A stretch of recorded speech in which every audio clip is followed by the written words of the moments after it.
To move out of his own home when the man who lives upstairs is getting away with a crime. And tonight we saw firsthand that this nightmare neighbor is dangerous. He harassed us while we were doing our story outside and even tried to prevent me from getting in the car to drive away. But I woke up to a very loud banging sound, and you can kind of see the smoke in the air.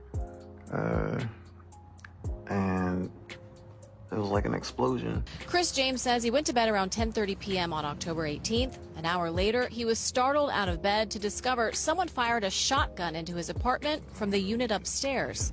I slowly walked to my living room to see what's going on. I look up and I see this hole.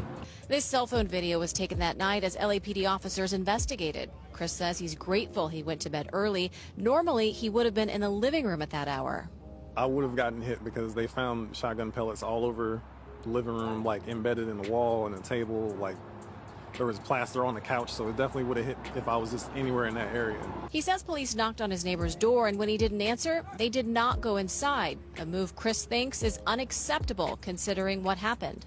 After a gunshot in the middle of the night, and they just left me there by myself, whatever, like to deal with that. Chris has lived in this apartment on Daly Street in Lincoln Heights for 3 years. He says the man who lives upstairs moved in a year and a half ago and was a nightmare neighbor immediately. Banging noises, loud parties, drilling in his apartment, and loud music. Chris says he feels like he's being targeted for his race since he's one of the few black people in the predominantly Latinx community. He thinks these All Lives Matter signs posted by his neighbor on the property are a direct message to him. He had not been back inside the unit since the shooting until we joined him for this interview. That's when he found another shotgun hole in the ceiling. Now there's the second shot.